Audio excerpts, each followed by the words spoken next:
Hey, what's up guys? My name is Andrew. Welcome back to another video. Today I'm going to be making a short video on why Quibi is shutting down.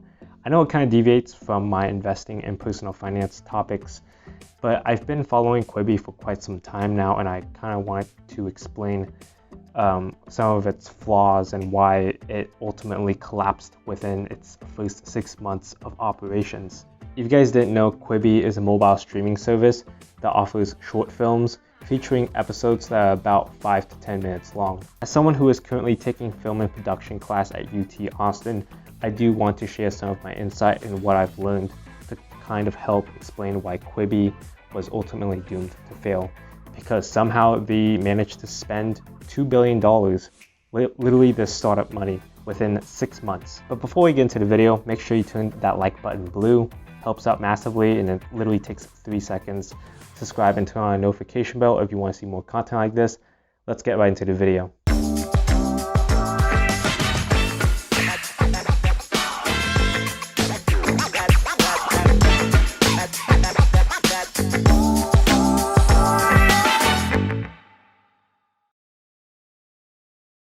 So the first problem with Quibi is that it boasts about having big name actors such as Chrissy Teigen, Jennifer Lopez, Sophie Turner, and so many other famous actors and producers.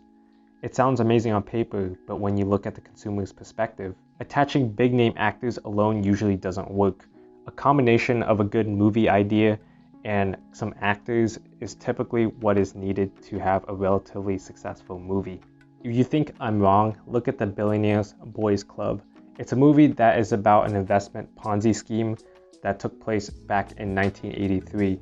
It features famous actors such as Kevin Spacey and Emma Roberts. It initially released as a $15 million budget movie back in 2018, and on the day of opening, it made, wait for it, a whopping $126 on the first day. It ultimately failed because the dialogue was crap and the characters were cliche. And on top of that, the storyline depicted inexperienced college students as the Wolf of Wall Street, which is literally what no one wants to see. And the main character looks like bootleg Tom Holland from Spider-Man. That movie was an example of many failures because of its actual production and substance, not because of the actors. Except for Kevin Spacey, because he's had an interesting past that I don't want to talk about. Overall, A-list actors don't really make up for the quality of the content. It does have an influence because A-list actors are good actors, but you do need all the components if you want to have a successful movie. And at that point, if you're willing to pay the big bucks for the A-list actors, you might want to take a step back to really see how much money is needed in order to break even. For example, Lena Headey was paid $69,000 per minute on Game of Thrones on season 8, nonchalantly sipping her tea on top of the Red Keep. Nice. To put that into perspective, Jeff Bezos makes $220,000 per minute. So if you're paying 1/3 of Jeff Bezos' minute's salary to an actor, not saying Lena is a bad actor, by the way, she's a phenomenal actor, but do you really think that you're going to be able to make that money back, or just to break even, and on top of that make profit?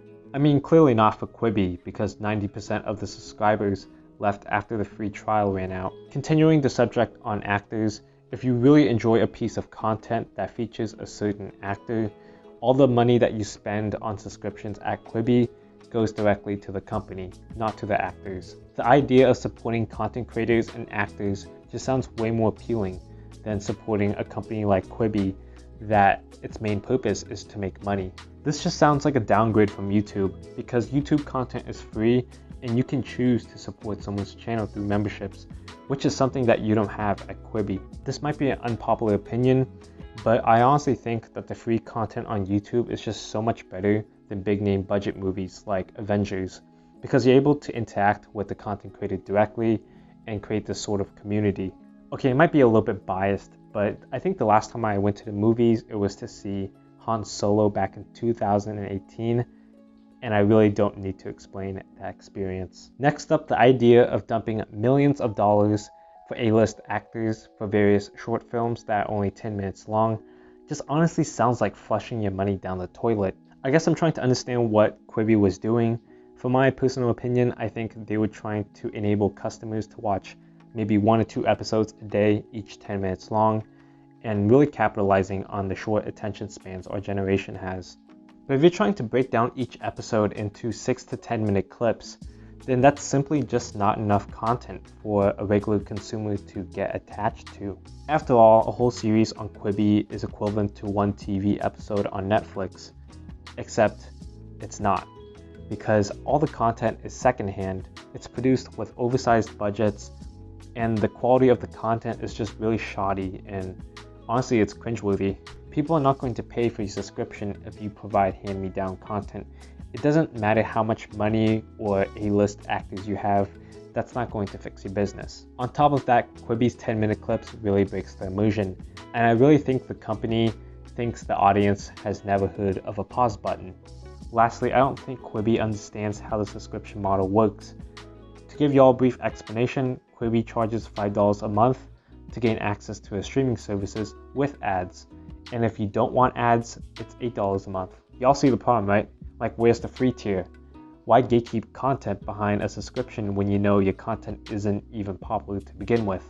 At least with Netflix, they offer some of the most popular TV shows for free, so new potential customers can get a little sneak peek into a library of content. With HBO, you know that you'll get Westworld and 6 seasons of Game of Thrones. In an ideal world, I think what Quibi should have done was just take the first few episodes from the top TV shows and just give it out for free. And so this entices customers, and so if they want to see more of that content, they have to buy a subscription. And I think one of the other things they should have done was offer the first month subscription at a high discount. Overall, the concept of Quibi was actually a really good concept, but the execution wasn't. Quibi didn't have that established credibility like Netflix did, and the business model didn't provide a way for new customers to actually see what content was available and what they were producing, and this creates a risk for the consumer. On top of that, after spending a regrettable hour on Quibi and watching an hour of the TV shows, I gotta say the content isn't good, and the A-list actors just made it a little bit worse. I think this is the hardest I've dropped the hammer on a company, and I think it's well deserved since they managed to spend $2 billion within 6 months, which is just ridiculous. But if you guys enjoyed the video, make sure you make that like button turn blue, subscribe and turn on a notification bell if you want to see more content like this. Make sure you follow me on Twitter and TikTok, and if you want 2 free stocks on Webull, link down in the description. Sign up, create an account, and deposit $100 and get 2 free stocks valued up to $1,600. And I'll see you guys in the next video.